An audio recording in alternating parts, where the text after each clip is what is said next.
Martin of Gun Basics Philippines, and welcome to part 4 of our Introduction to Guns course. And this part, number 4, is called Why Have a Gun?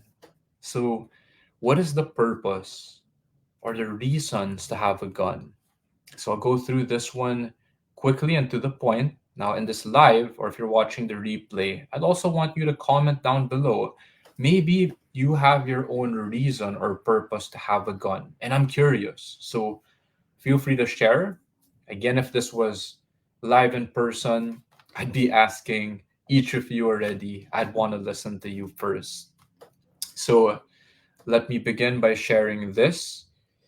Among many examples, one reason or purpose to have a gun could be self defense. So, usually for a civilian, that is one of the purposes that a person would get a gun. It's to defend themselves or their family. Now, that's not the only reason why people would buy a gun. So I'm just sharing with you from my years of experience, from learning from other people, from my mentors, and even my students. What are other reasons? Number two, it could be for recreation. So let's say you start with a 22 LR, a small caliber rifle, very friendly, um, great gateway caliber or experience for kids, first time shooters to get into. Recreation can mean you're bonding with your family. It could be tradition.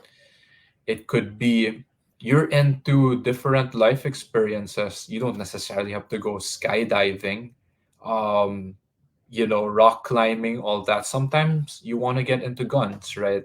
And that's also how you have recreation with your own family, your friends. Another reason, it could be actually part of your occupation.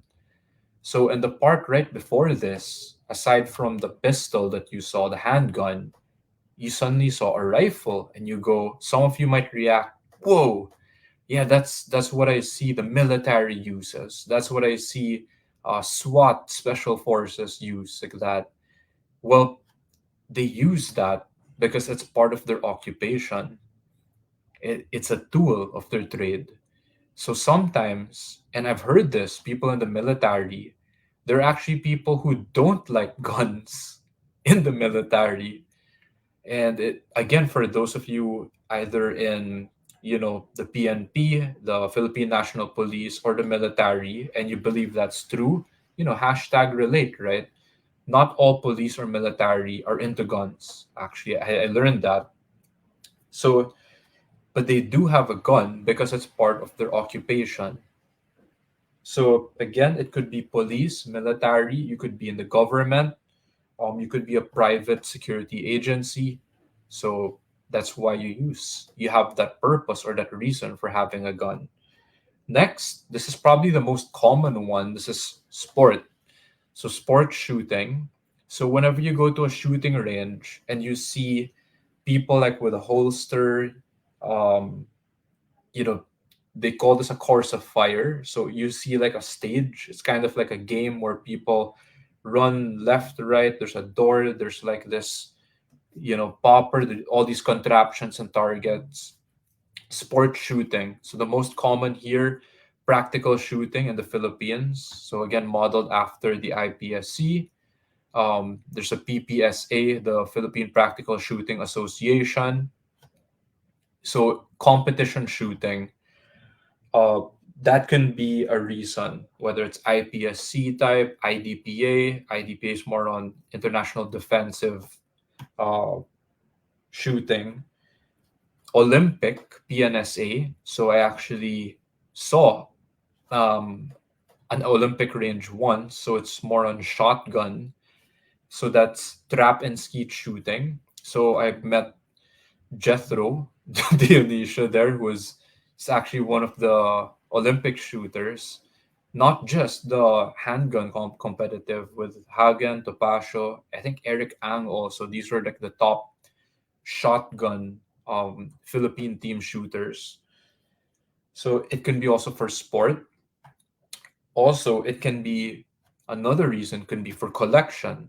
Sometimes you see a person with so many guns, way more guns than have, right? They have like 10, 20, 30, a whole collection. Then you ask them, when was the last time you shot your gun? And they'll tell you, "Ah, I can't even remember." They're more of a collector. So they just like collecting. And that's also another reason. There are people like that. Heads up if you're a collector. The thing is, yes, I love guns and you can go crazy, but be a gun nut about it. Just remember that you also have to pay for the registration of the firearms like every so number of years and your license. So it's gotten better in the past years because back in the day you'd have to renew it very often, like every 3 4 years. I think it was, I don't know if it was every year before, but now it's like every 5 years, every 10 years. So it's much better. The laws got better. And then just keep in mind, so the cost of maintaining all your guns can pile up, can get expensive. Now, here's the last thing I'll end for this part. Why have a gun? Question: does everyone need a gun? Does everyone here with me right now watching this video, right? You guys, do you need to have a gun? And this is something I learned from my own personal experience. The answer is no. No one is forcing you. I am not forcing you. One thing why I created the introduction to gun scores is so people can actually have an experience, they can try it, and then they don't have to invest so much money because guns aren't cheap. And then they can tell for themselves, hey, I tried it. Actually, I never want to try it again. It's not for me. And that's fine. That's perfectly okay. It's all right. So that's one thing I want to leave you with. You have the freedom of choice. And that was one of the foundational principles of guns. Today, February 25, 2024, here in my calendar, it says here People Power Anniversary. So this was the EDSA revolution back in 1986. So people used guns even for the independence of the Philippines in 1898, right? 300 plus years of Spanish rule. It was used for freedom. So what I learned is I believe that above all, you have the freedom of choice, even if it says you say guns aren't for me. That's okay. So I'll end part 4 with that.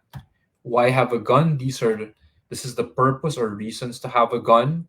And stay tuned, the last part number 5. So we're gonna talk about next steps. So what do I do now after all this? So I'll see you